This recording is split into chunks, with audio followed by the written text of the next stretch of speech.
say?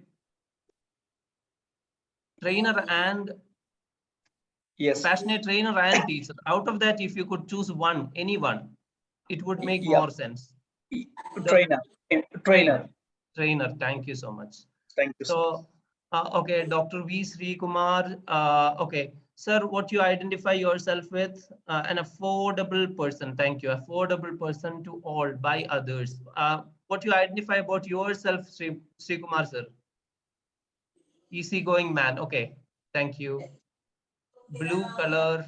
I think blue color is very popular here. Okay. Beautiful reason. Okay. Dog is the favorite. Hanifa Bhai, which is your favorite, which is your favorite animal?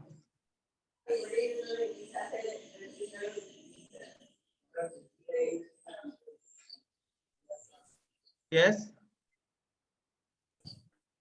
Hi. Okay. Rubina Didi, please. Who is speaking? May I know who is speaking? Please.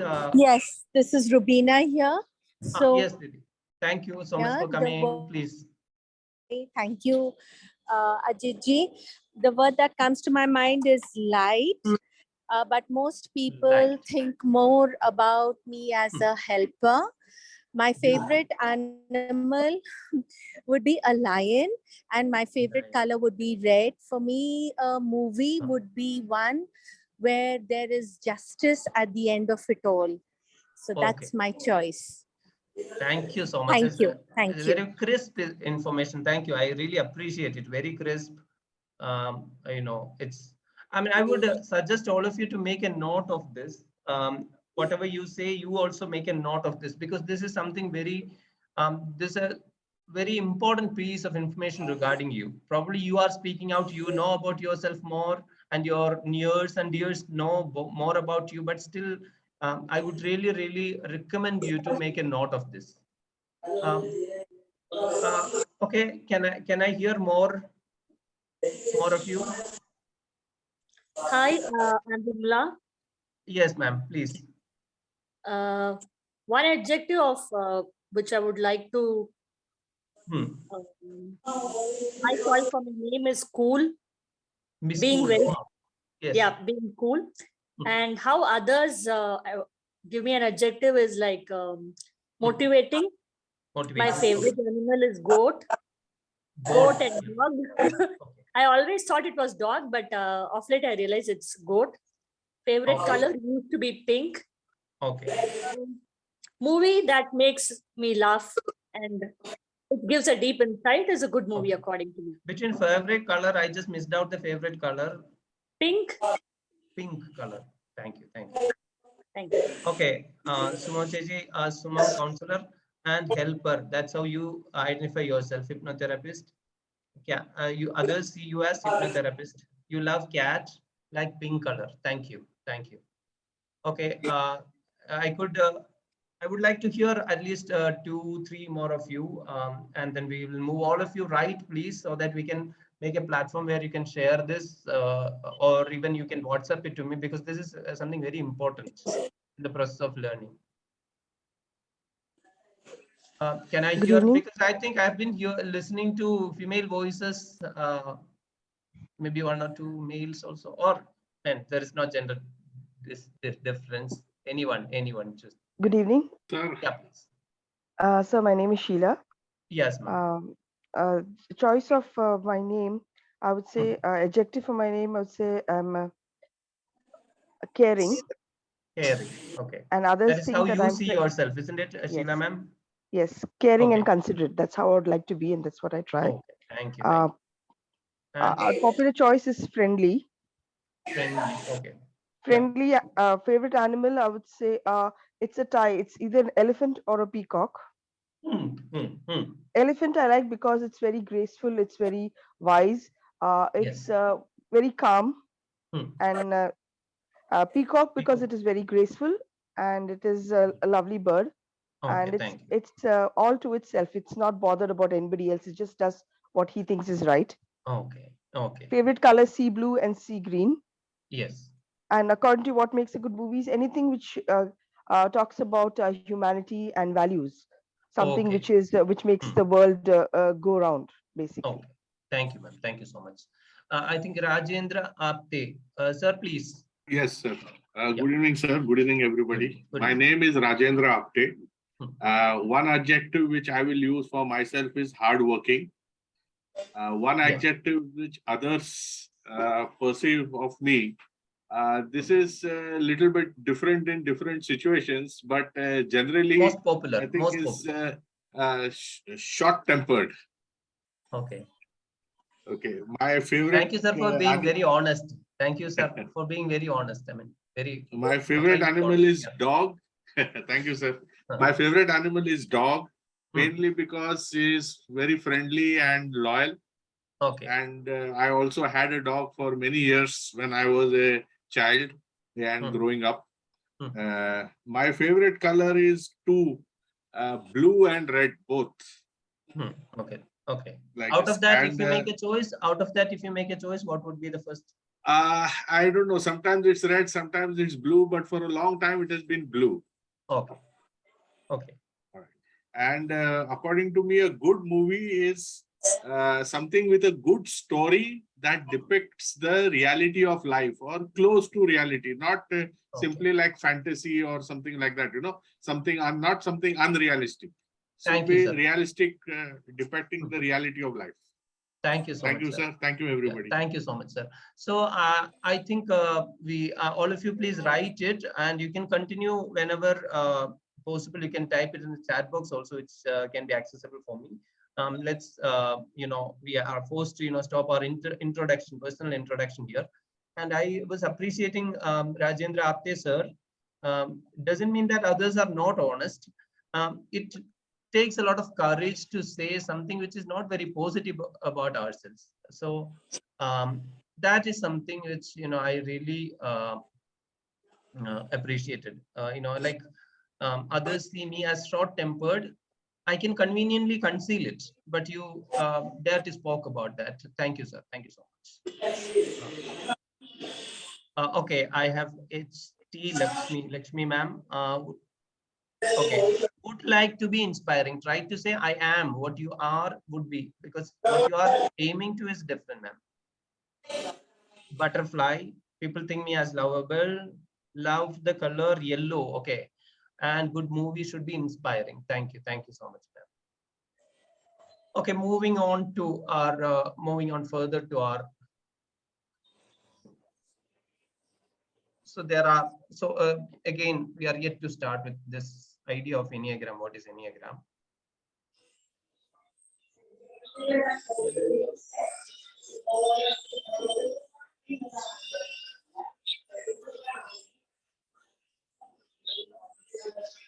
Just a second, I'm just muting others for a while. Just for a second, I can unmute. Okay.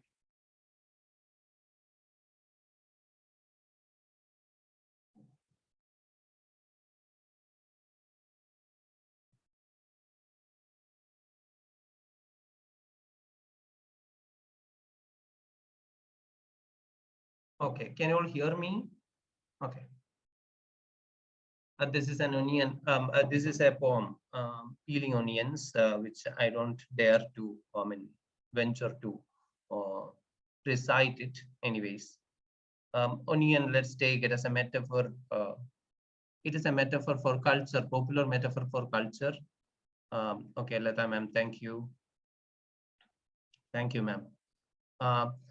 So onion, we learn Enneagram like onion. Our evolutionary process is almost very, connected to peeling an onion. How we peel off our different layers, which our actual self is encapsulated with. So peeling off is a very, I would say deculturing or something. To get into touch with our real self, our true self, what we are beyond all this culture, beyond all these tags, beyond all these, what you say, stamps, beyond all these awards, certificates that we are recognized with, what we truly are. So it's a process of inner journey where we strip ourselves to the core, to the core of the core of the core of the core as to what we are. So Enneagram, I personally see Enneagram in those lines. And so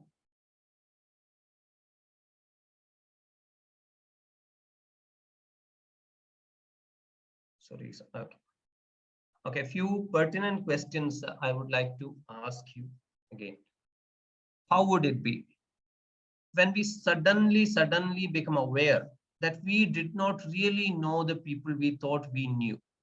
You must be very close to someone, suppose, and in an odd situation you recognize that this was not the person, this was not the Ajit I thought. Ajit is different, he can't be like this.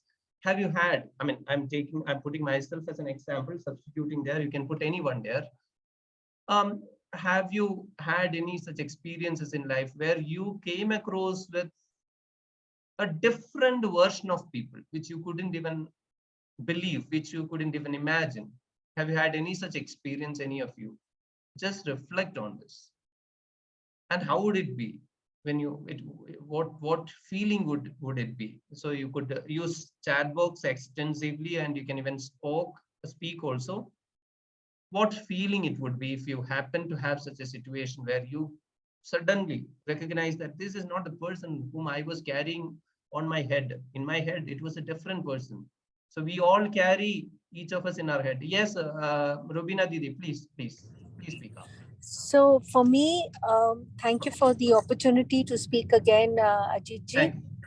For me, I was very shocked when I found that I am not the kind of person I have always thought myself to be. I'm seeing a different side of myself, and I think that is the most shocking. In fact, it's quite a struggle to understand myself better. So it's just that there is no third party involved here. It is myself, and the feeling that I had, I was quite depressed when I realized the true me and how it should be, and also quite shocking and depressing. So this is the truth of recognizing the kind of person I actually am, not the pink tinted glasses with what I had imagined myself to be. So the emotions that I faced were depression as well as shock. Thank you. Yes, thank you, Didi. Actually, you went a step ahead and answered the second question. I was asking about about another person, how it would be, but you asked even a deeper question. That's the second question. How would it be when we suddenly realized we didn't know ourselves? This was, I mean, this is not what Rubina is. This is not what Ajit is. How can it be so?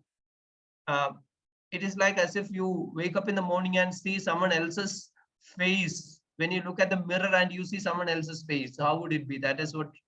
Can you resonate with that, Rubina Didi? Yes, in fact, in my mind, before I start thinking about how other people are different, I'm always analyzing myself. Therefore, the reason for immediately zooming into myself rather than a third person. I'm sorry to have jumped the line, but that was my immediate reaction to your statement. It was all about myself. It was not about another person who shocked me, but myself. Okay, it's fine. So may I hear a few more? Have you had any such experience? Any two, first or second question, where you shocked because of you behaving in a very different way, or because of you seeing someone else behaving in a very different way than you thought? Yeah, please, one after the other. You could, Rajendra sir, please. Thank you again.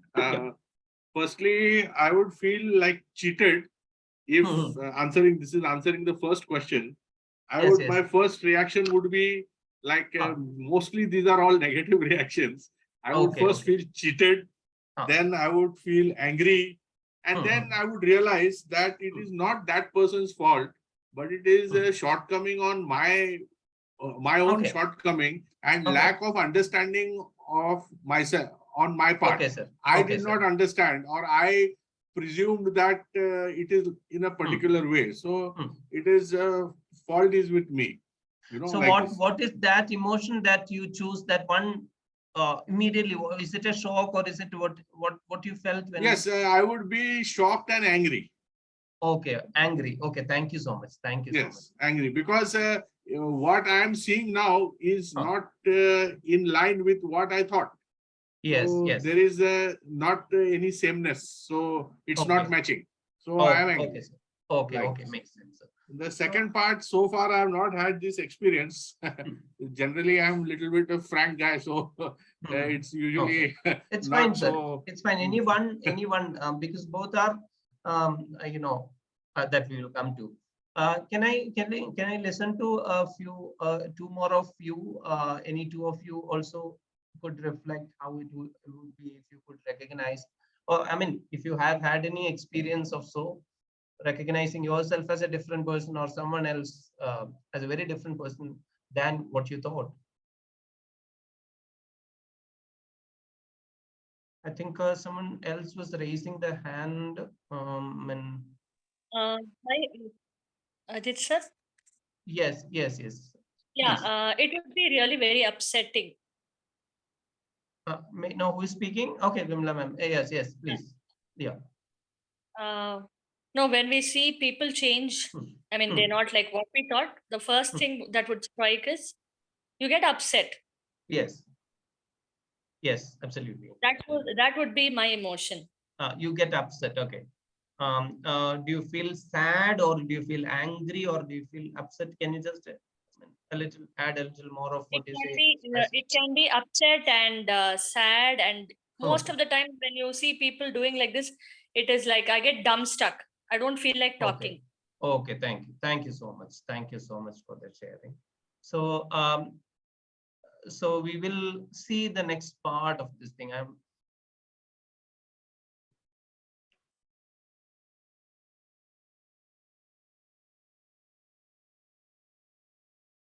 Again, after listening to a few experiences, when I asked about others, it was very, it was very accidental, but it is very notable that Rubina Didi was, even before asking about self, she was answering about herself. So doesn't it, resonate that we and other are actually two sides of one coin itself? What do you think on that? It's just an opinion I'm asking. One or two could speak. Of course, Rubina Didi, what do you think? Because I spoke about someone else and you suddenly answered about yourself. Do you think you and the other person? Yes, Rajendra sir, thank you. Are, or you belong to same? One's two sides of the same coin. Two pages of the same book or whatever. Different pages of the same book.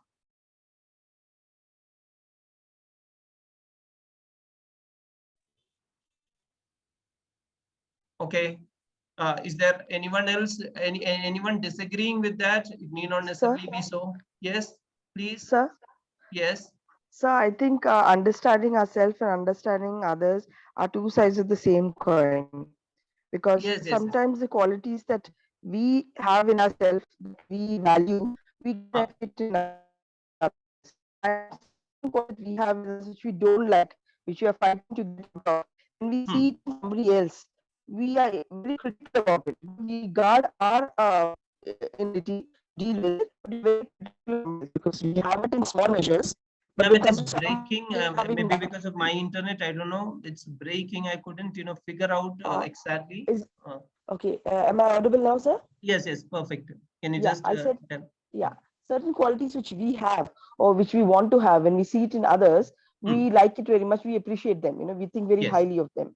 Yes. And certain qualities which we have, which we are battling to get in control, maybe like anger, or maybe a little bit of a low self-esteem, or a frustration that we have in life in day to day. This, when we see it in somebody else, we are very quick to criticize them.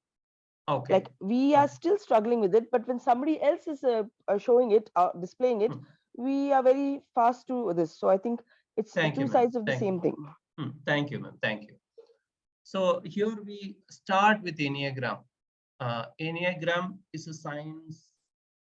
You may call it pseudoscience because it cannot be proved empirically, or it cannot be what do you say? There is no scientific backup, meaning there is any formula or something. It is not a postulate or a theory which can be proved or so. It is widely considered as a pseudoscience, but it is too deep enough to understand ourselves. And thereby, this last question is very pertinent because understanding ourselves and understanding others are not much different. What we think about others is what we think about ourselves many a times, or what we think about ourselves is what we think about others. Our inner nature is reflected externally many a times. So Enneagram is essentially a study of, I would say, oneself itself. But as per the popular definition, it's a study on how you act in certain way and how others act in a certain way. So anything when you study, the best approach, or the what you say, simplest approach is to know what it is and how it is and why it is. So the what part, the structure of Enneagram. Let's see. Enneagram symbol looks like this. You can all see this. An outer circle which symbolizes unity, which symbolizes a higher oneness or unity. There is an inner triangle which I try to trace it through this one. There is an inner triangle you can all see. I have taken a diagram with a different color. That inner triangle represents something called the law of three, and it is beyond the scope of our introductory session, so I'm not getting into that. Law of three is what this inner triangle, this construct depicts or represents. Law of three. There is an irregular hexagon. There is an irregular hexagon which represents the law of seven. And there are numbers on Enneagram, which is where it is numbered. Okay. This is how it is consecutively numbered. 1, 2, 3, 4, 5, 6, 7, 8, 9. There are 9 points you identify in the circumference. And this Enneagram word itself means 9 lines. 9, a point and a line has a connection. A point, when you extend mathematically, it becomes a line. So this is numbered clockwise and evenly spaced out. An Enneagram learner would always learn how to draw an Enneagram, how to draw the shape of Enneagram, which is very important. Again, Enneagram is a geometric design consisting of a circle with an equilateral triangle and an irregular hexagon inside, which touch the circle at 9 points, from which each point has each point actually is a vertex of 2 lines. Sorry if I'm becoming a little more technical, and this is inevitable in the learning of Enneagram. These words or this may be a little mathematical, but still I'm a little forced to speak these terminologies. Now, again, coming back to, we want to have an X-ray vision of how others are. We want to see others like we are very good in interpreting how others think, and we want to see how others think. We want to hear how others think, what is running in their mind. We want to have that boon of X-ray vision of how others behave. But we don't want to show what we really are. We want to be opaque. We want ourselves to be opaque. We want to wear the clothes and we don't want to be stripped before others. But we want to see others completely stripped. We want to see what they are. We want to understand what they think. We are bothered how others think, how others, what makes them speak or what makes them behave in a certain way. We are very bothered, but we are never bothered, generally never bothered, but there are exceptions, of course, we have seen here itself. We are bothered how we think, how we behave, how we act. So Enneagram study will help us to clear those gaps. We can put ourselves, we can see ourselves through the eyes of others. Is it possible actually? Is it possible to look at ourselves with the same objective eye we look at others? See, we are very good in criticizing others. In a family, probably we tend to criticize the partner. In a job, we tend to criticize our boss or the system. Or in a situation, given situation, we tend to criticize anyone else. And if there is no one else, if you are a believer, you will criticize God. Why God did so? I mean, I'm saying there's nothing wrong or right. This is a common observation, how we do. And but we excuse ourselves very easily, very conveniently, without much effort. We don't punish ourselves. That is actually a good thing. That builds our self-esteem, and we should not punish ourselves. We should excuse ourselves. But can we excuse others also? Is a big question. So Kierkegaard said we should become subjective towards others, empathetic, subjective towards others, and objective towards ourselves. We see others opaque and ourselves stripped completely. We should empathize with others when we judge them, and we should see ourselves as they see us when we judge ourselves. Oh, what such a beautiful statement. Okay, Anita, 1 second. Isn't it also possible that we are forgiving of others, but we don't forgive ourselves?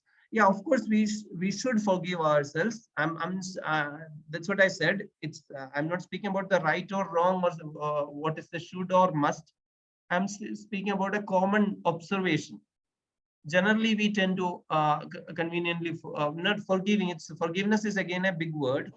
Generally, we tend to excuse ourselves. I think you got it, isn't it, Anita? We tend to easily excuse ourselves, or we can defend easily ourselves, but we don't bother to defend others. Why should we?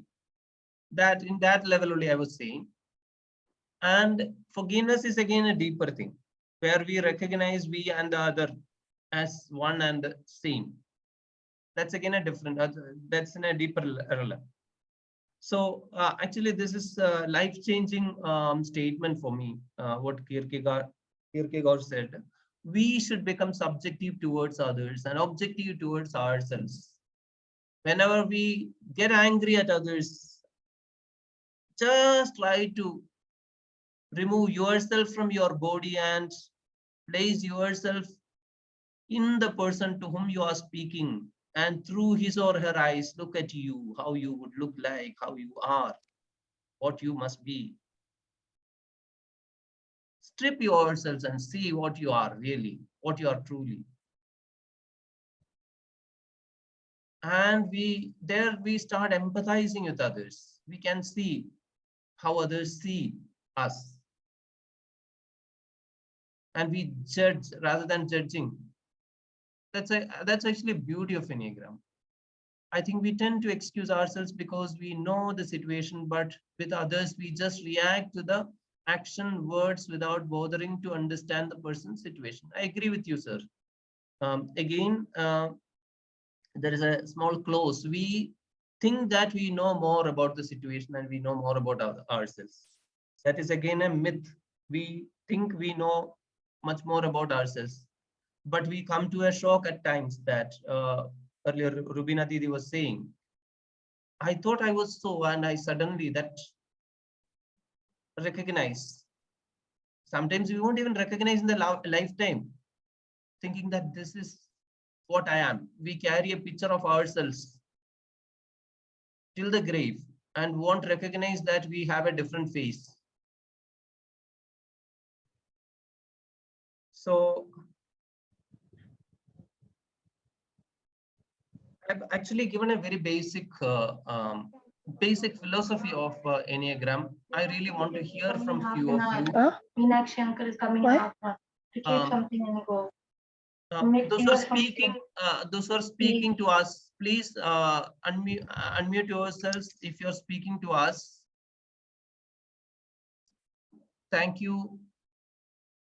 Okay. Sorry about that, sir. Oh, it's fine. It's fine. It can happen. It is perfect. So would you like to speak on this thing? Would any of you like to speak on this? I mean, I'll share the screen if you want to see once. See, this is actually the greatest wisdom which I got from Enneagram. We should become subjective towards others and objective towards ourselves. We should empathize with others when we judge them, and we should see ourselves as others see us when we judge ourselves.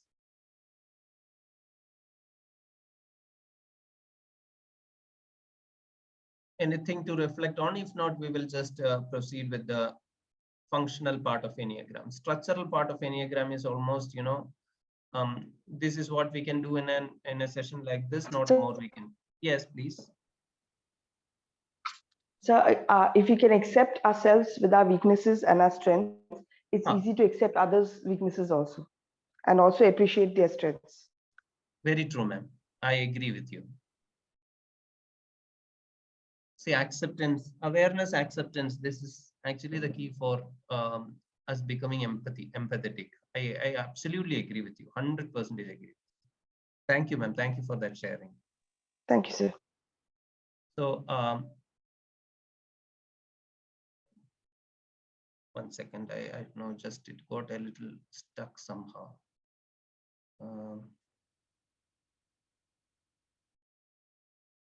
Okay, thank you.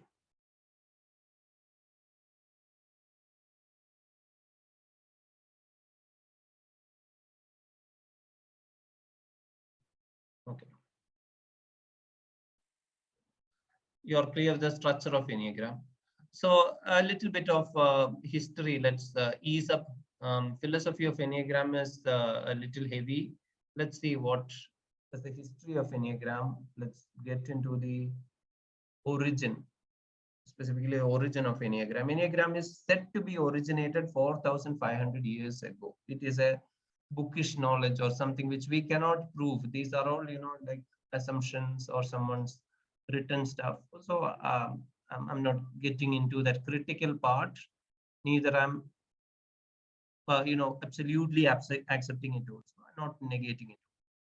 And it is identified to be embedded in the Greek philosophy almost 2,500 years ago, meaning before Christ, traced to Sufism, especially in the Naqshbandi order, and Christian mysticism is something which actually which has taken Enneagram, which actually I would say even institutionalizing Enneagram or making Enneagram like a particular tool or something.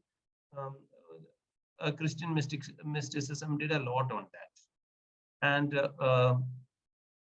the 7 cardinal sins, as per the Christian philosophy, which is pretty much connected to Enneagram. This 7 cardinal sins, deadly sins, are identified to be the shadow side of Enneagram. The 7 and 9, of course, we have 9 points, but then 7 is a very important number in Enneagram, which we can study deeply. It's a very important number. And if we see the Jewish tradition, Kabbalah, that 9-foldness of the Kabbalah tree is again very much connected to the Enneagram. And we need not go anywhere in India. If we see the Hindu tradition, Hindu mythology, I mean, Dashavatara we say, but of course, as per the belief, it is 9 avatars happened. And that 9 could also be connected with Enneagram. Enneagram to use a very different method of association, which may not be very logical at times, but which is very metaphoric, which has different layers of meaning, which we can understand in a different. And Dan J is a person who has clearly used, and any writer, if you take any book, if you take, or any movie, if you take, you can see Enneagram characters in that, because the characterization, of course, the process of characterization. That's why I asked you a question in the start: what makes a good movie? What makes a good character? So there are certain things, certain presuppositions we all keep, knowingly or unknowingly, we all carry, which creates a character, be it the character of ourselves, be it the identified characters of others, or be it a movie character, be it a character in the cartoon, or be it a character in the book that you read. So Dante is a person who has embedded all the 9 different types, which we will discuss later.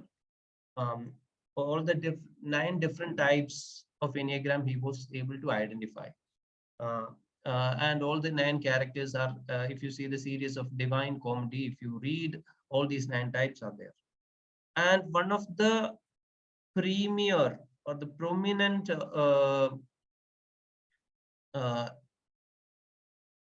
advocate of Enneagram is Pythagoras, BC 580-500. So Pythagoras, we all know Pythagorean theorems we studied, and he had a group of followers who are generally called Pythagoreans. I mean, my pronunciation may be different, but please bear with me if there is any, because these are our names. Please, and his followers, the Arabic scholars, are mostly belongs to the disciples of Pythagoras. And Pythagorean tradition had a lot of contribution to Enneagram. So Enneagram may not be named as Enneagram or like this, the way we see it now, it may not be there then. And the best reference is almost everyone might have seen my this one, my WhatsApp profile pic. That is the Enneagram version of Pythagoras. It is called a tetractys. And this, there are very interesting things which we need to mull about, because these happened how many years back? We should see this happened. Of course, these people lived in BC, and this developed through Arabic scholars who actually identified certain very mysterious characters of number 1, number 3, number 7. Of course, 9 is a multiple of 3 times 3 is 9. So there's a lot of maths involved in the learning of Enneagram, which is not much acknowledged in a popular psychological sphere. But in a philosophical study of Enneagram, these numbers are highly important, because this number doesn't mean number. It is not 1 is not 1, 2 is not 2, 3 is not 3, 4 is not 4. They are all metaphors. They have deeper meanings. Like we communicate using English or Hindi or Tamil or Malayalam or whichever language which we use to communicate, these numbers communicate something which is very deep and subtle, which is again not the scope of a basic Enneagram course. So okay, 9 divine virtues, and we'll come to that later.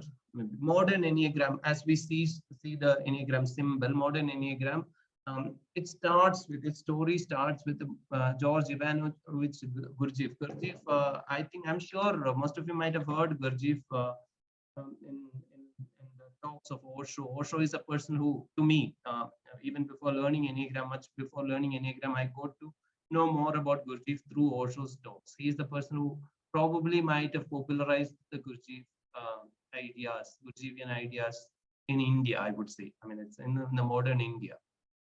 So Gurdjieff is a person who used Enneagram as a metaphor for personal change, for perceptual motion or integration. He has brought in the real crux of, we can even say that Gurdjieff is the originator of Enneagram, because Enneagram, he never used this word Enneagram in the books or so, or he is not said to have used this symbol and all, but he is the one who taught. He is the one who coined this law of 1, law of 3, law of 7, which we saw, which is embedded in this mystic symbol of Enneagram.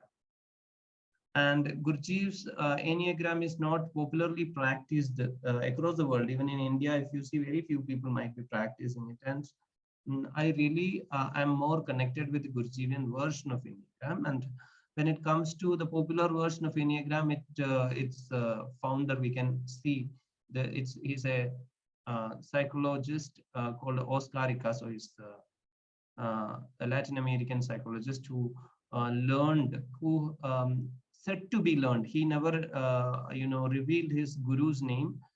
So he learned it from an Afghan tradition of Sufis, from whom I mentioned about Naqshbandi tradition earlier. So he learned it from a Sufi monastery, and had to promise after learning that he will never reveal the name of his guru.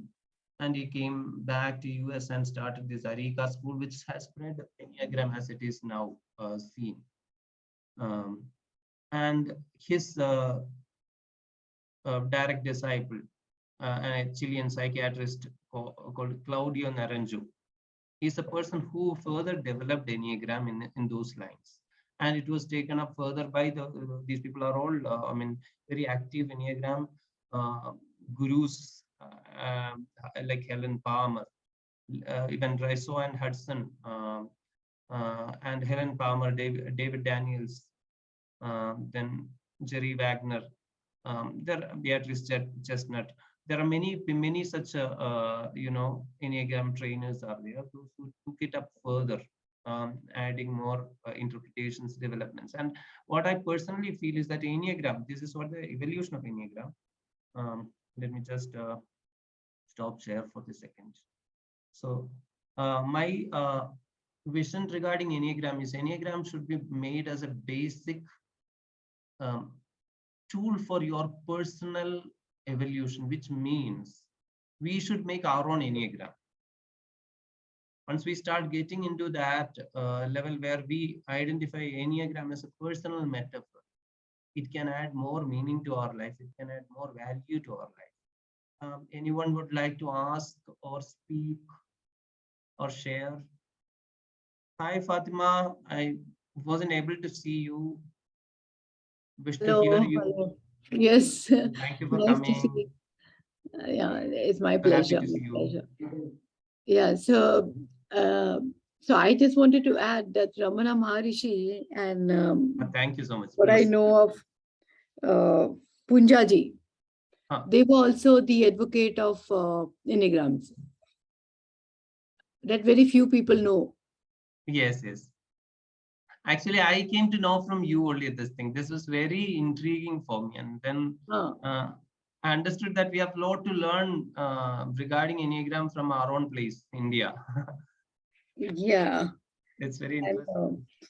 Because this the writer Ellie Jackson Bear also writes, and the person whom I learned it from, the Brandon and Kevin, they also spoke about Ramana Maharishi and Pujaji. That is where the Enneagram came from for them.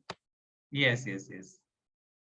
It's quite interesting and intriguing, that thing. And of course, all these mystics, they are some way connected to Enneagram, but they might not have used this word Enneagram. The word doesn't matter much. Thank you for sharing that. That adds a lot of value to this particular history. And this is where the Who Am I also started from. Started also from Ramana Maharishi. Yes. The whole Enneagram is also about who am I. Who am I? Exactly. That's absolutely correct. Thank you so much. Thank you so much for that valuable addition. And it is to be, actually, it is not much a popularized version of Enneagram history, but it is, as Indians, at least we feel proud to hear. This is how Enneagram has roots in India. I felt so proud when I heard this. Somehow, But again, pride is a shadow of Enneagram. And needless to say, I am also a type 2, dominant type 2 also. Okay, thank you. Yeah, Now, so I think when we start learning Enneagram, there's no end to it. There is no end. More than where you are. Yeah, even if we ends, our body ends also, there is still scope for Enneagram, because Enneagram is beyond the scope of our body. So we have seen what part of Enneagram and the root of Enneagram, how it came from. I think these are all just snippets only, and these are all mostly bookish knowledge. I think we need to, as Fatima was also leading us to that particular approach to Enneagram, where we need to personalize it. We need to understand it in our own terms, rather than learning from what is. I mean, of course, we need to learn from the book, and we need to add personal meaning to it. Then it becomes more meaningful. Then it becomes more evolutionary.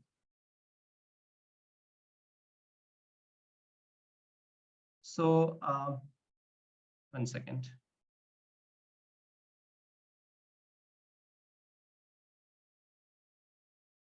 The how and why of Enneagram. See, this is a little. I will just take you through this Bolivian version, which I'll share the video, which I did a small 15-minute video extracted from one of the previous session. I'll share with you. So I'm not going into much details here. So remember that onion which we took in the start. Of course, personality is in the outer, some of the outer layers of the onion. So if you peel it off, we have character fixations, which are actually the cause, or which actually manifest as personality, which is identified in 9 types. If I draw 9 types, personality types in this particular figure, it is nothing but then Enneagram. It becomes Enneagram. So there is a central core, essence, which is termed as essence. This is central core of our being. And that essence and personality, from a Christian point of view, we are all sinners. We are born, a newborn baby is attributed with a sin, which is again a metaphoric thing. In my earlier days, I became very critical about that. Why this is sin? Sinners, that is a very negative thing. Could be. But then the ultimate thing is that there is something, some sort of misfunction or some sort of mismatch or mistake. I am not using the word mistake together, mistake. Something which is missing that makes us, identify with our body, or which makes us connected with this world through this body. So this body is an evidence of that cardinal sin, which is identified in this character fixation, which again manifests in the form of different personalities based on our journey, how we pass through. And those who believe in multiple life, how we pass through different lives. So in that we can see there's a lower intellectual center and a higher intellectual center. So I would have just put it the other way. Sorry, by mistake, I just put it. Lower feeling center and higher feeling center is there. Then lower intellectual center is there. Like this, higher intellectual center is there. So our passions and fixations, that attributes to our personality. We all said a lot of adjectives about ourselves, which others speak and ours we believe or we identify ourselves with. All those comes from our passions. All those come from our fixations. From there, we evolve over a period of time to our virtues and holy ideas. And there's one more thing which I just missed out in the process is instinct. So this part, I'm not getting into more details. It will be a little more philosophical then. Let's get into the popular version of Enneagram, where the typology, we identify 9 different types. Enneagram, as it is coming from the tradition of Oscar Icazo, through Claudio Naranjo, through all these pioneers we identified. And Helen Palmer's book is available. Actually, there are a lot of books available on Enneagram, which is helpful, which gives a different, a lot of perspectives, which if you are interested, I would really recommend you to read and read and read all these books, which will give more about, give us more clarity about this different types or different, versions of behavior, or which different categories of behavior or personality. Personality typing system, which maps 9 personality types and their complex interrelationships. The complex interrelationships is very important. Personalities are, though it is seen, see, the basic fundamental philosophy of Enneagram is we are all separated. We are all separated through our bodies because of this disintegration which happened somewhere sometime beyond the time and beyond the space. This disintegration happened. We are all disintegrated beings. That is why we identify ourselves with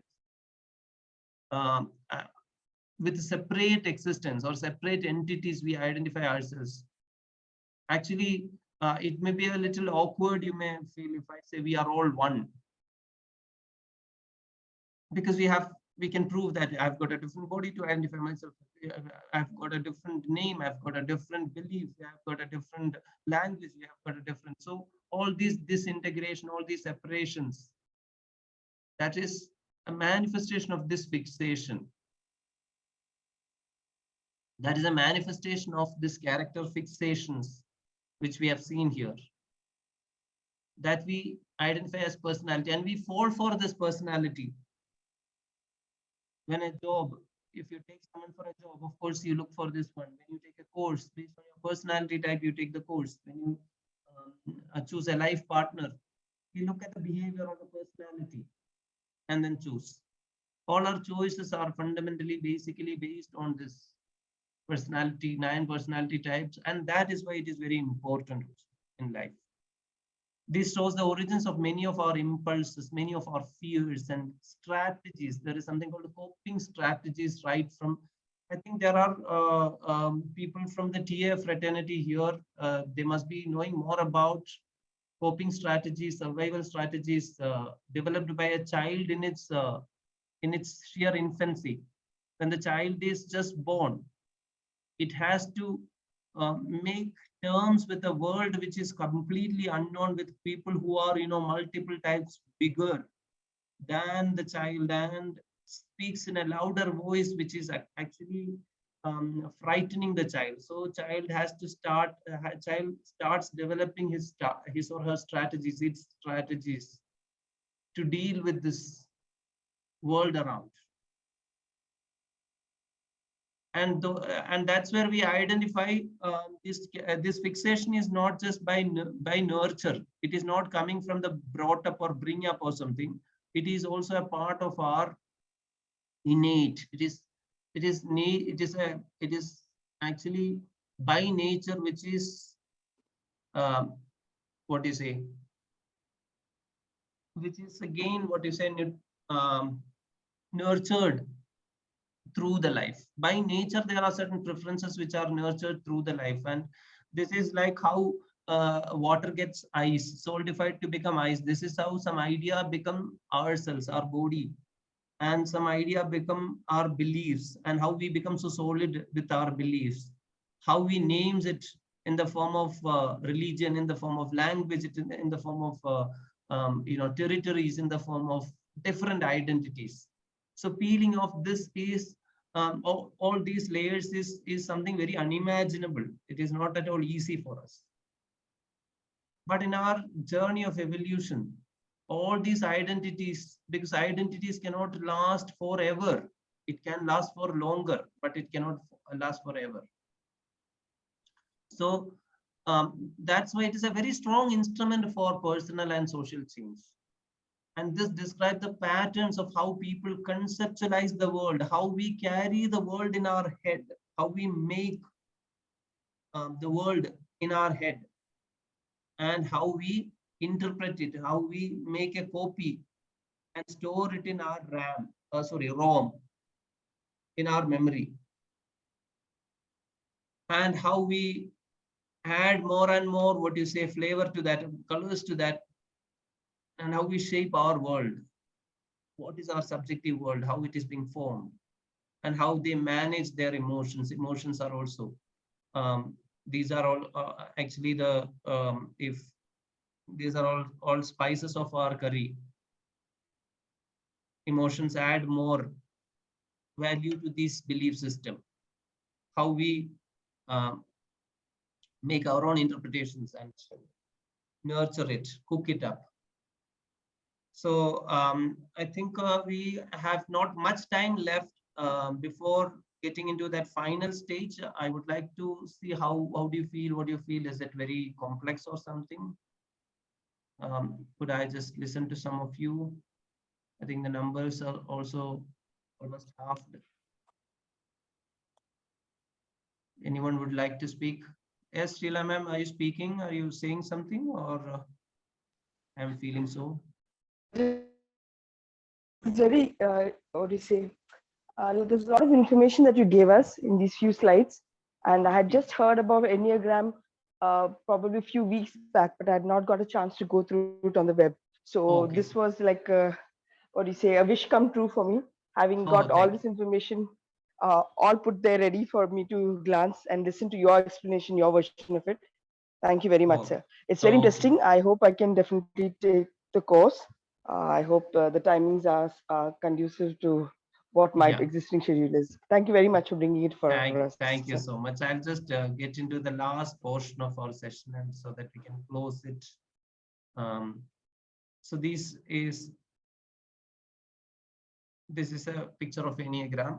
Of course, the outer circle we need to imagine. It is not drawn in this, which connects all the numbers. So there are 9 types. I'm not getting into the details of the type. Rubina Didi, please speak. Thank you so much. So I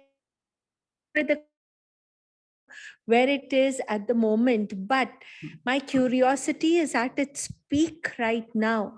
You asked everybody to specifically give our name, what we thought about ourselves, how others saw us. Why? My question is, as for these, what does it tell you about our reply, specifically my reply? I would love to know how you analyze me. Okay. It's basically, I really don't get into that business of analysis, but still it has something to do. See, name, of course, name is the identity.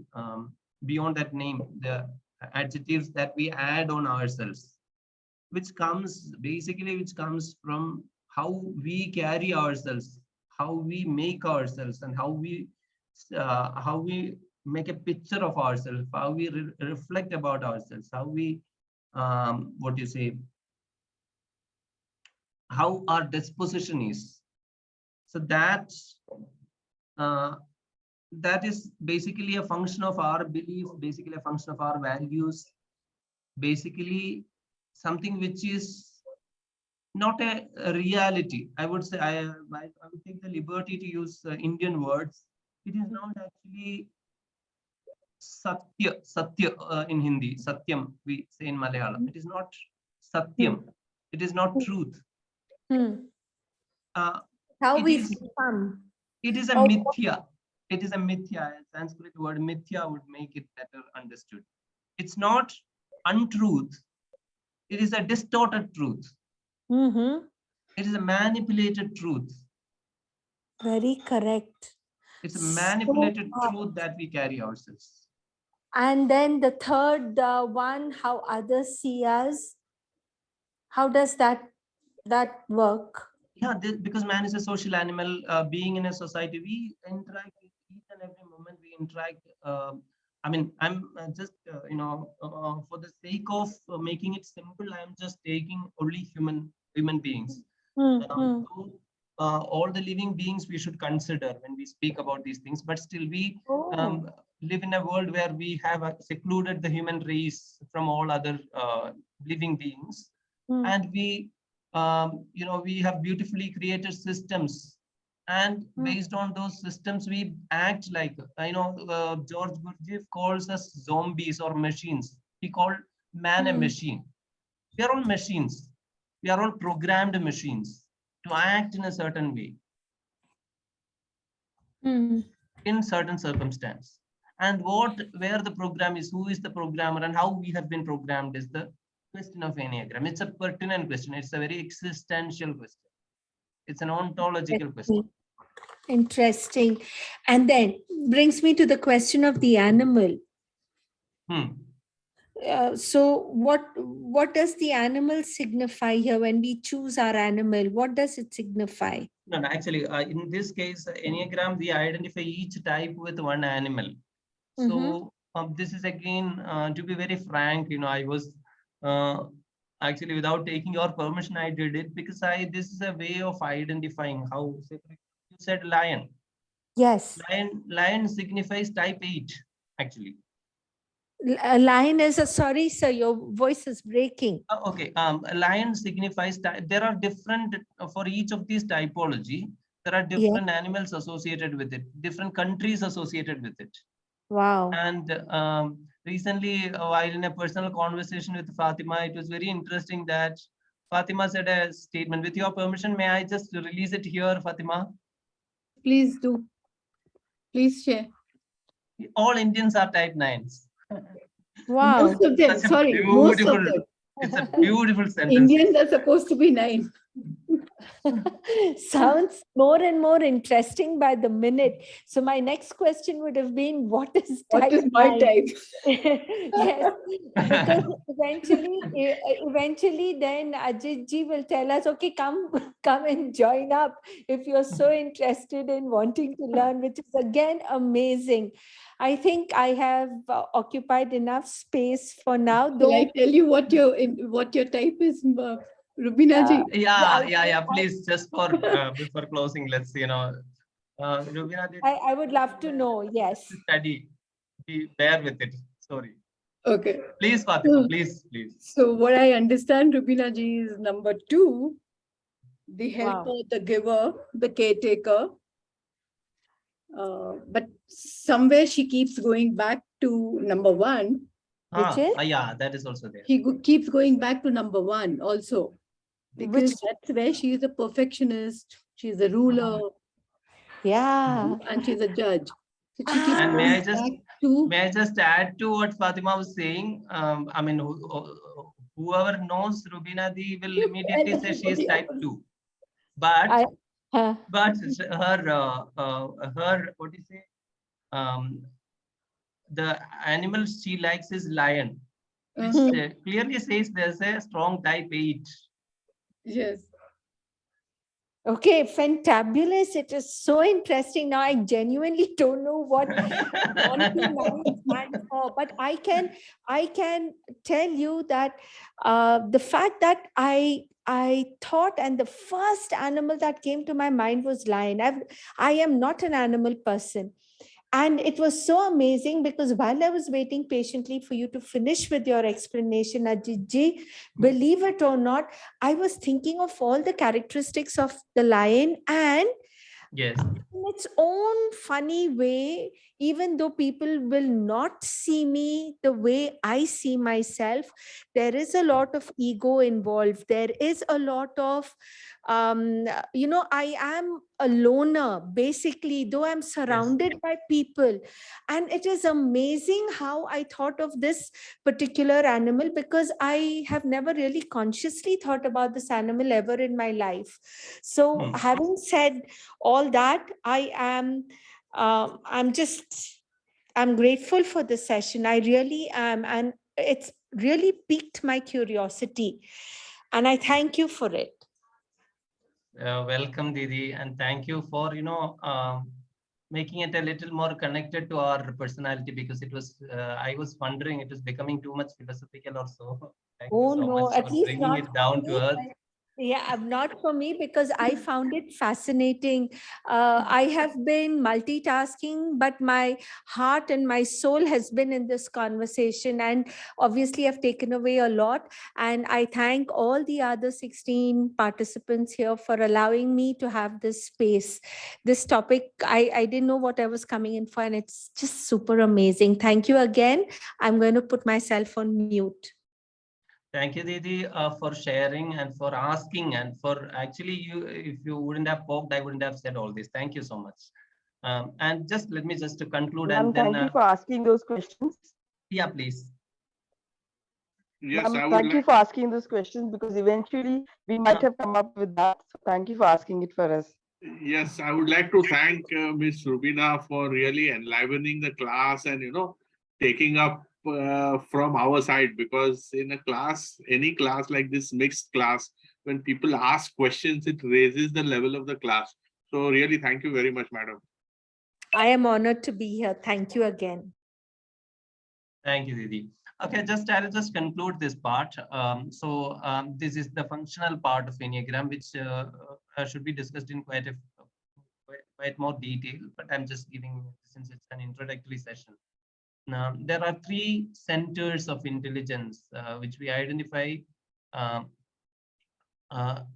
all these 9 types within these 3 centers. Of it's like a big house with 9 rooms and 3 entrances. These 3 entrances, first entrance, let me just start with 8, 9, 1. Type 8, type 9, type 1. They are identified. The adjectives of type 8, 9 and 1 are challenger, peacemaker, and perfectionist. They are all gut-centered or body-centered people. Then people who are identified with heart are 2, 3, and 4. So there is a repressed emotion, which we call shadow, which is identified as anger in the case of 891. And they are people moving, they are identified with against people. And this 2, 3, 4 are people moving towards people. These personality types move towards people, and they are heart-centered. And of course, feeling something which is repressed is shame. So any of these type, they could identify this. And there are virtues as well, because I'm not discussing all this for the time being. 2 is a helper, 3 is achiever, 4 is individualist.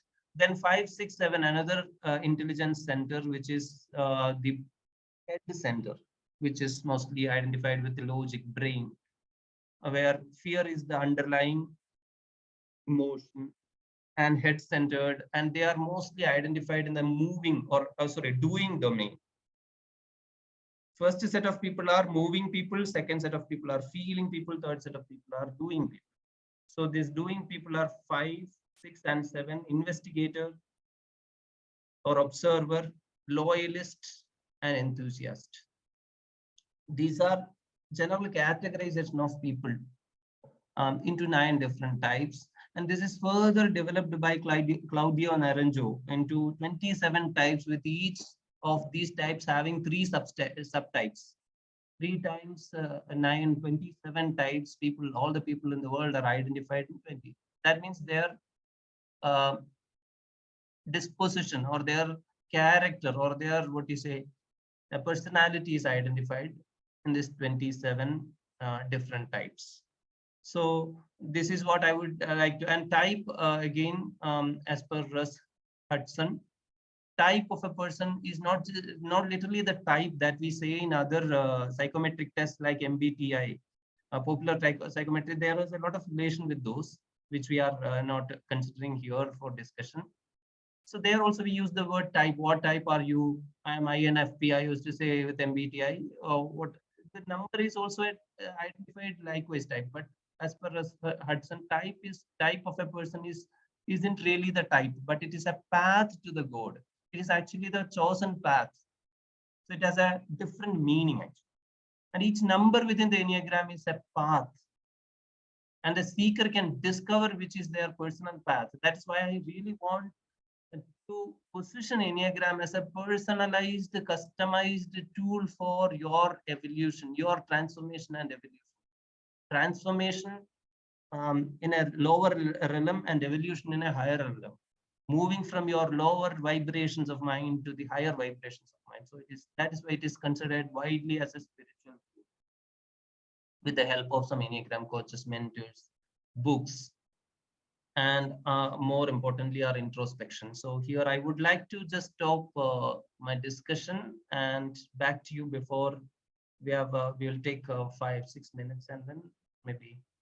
Rubina Didi, have you raised the hand? Oops, my mistake. I forgot to lower it. Okay. Anyone would like to? I would like to hear more people who were not speaking. There were people who are speaking who have been speaking, but some of you are not speaking, not choosing to speak. But silence is golden. I think. Again, it's okay to speak also. Okay, regarding the course. Okay. Okay, that's a good question. So all of you have my number. I'll just put it in the group. I'll add you in the Enneagram community where I used to share the details of the course. So I'll put my number in this chat box, and please mail me or message me in that where we will discuss. I'll add you in the Enneagram community.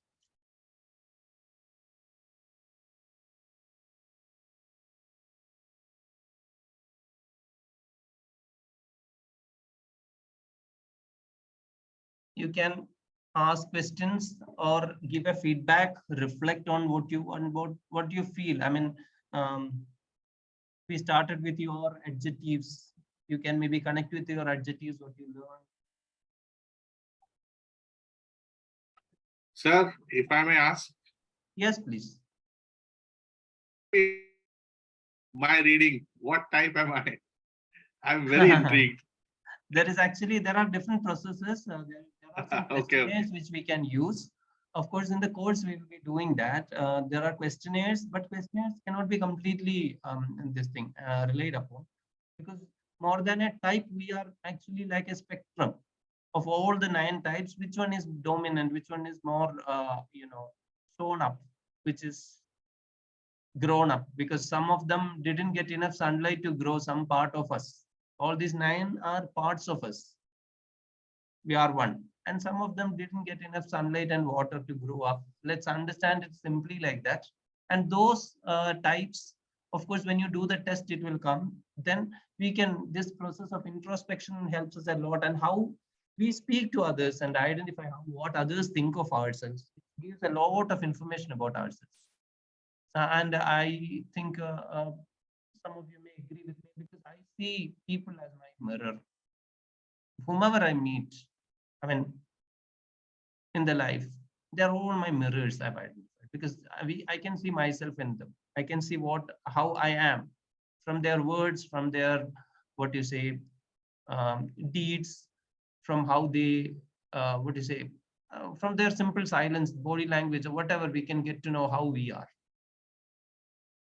So people are the best mirrors, and we sometimes make a wrong judgment of ourselves, and it is very tragic when we realize. So we make a mix of both, and we identify types using different tools, and identify it, acknowledge it, accept it, become aware of it, and then transform from our type to a higher level of consciousness. Did I answer you, sir? Yes, sir, I understood. So I would suggest you could join the course, and we can do a few of the questionnaires and see which one gives you your type and all, because that's beyond the scope of our this discussion now. Yes, I understand that. I am also very interested in doing the course, because this will require proper structured learning. Cannot be learned in few minutes, and not just in passing. You need to devote some time and energy, concentration to do this well.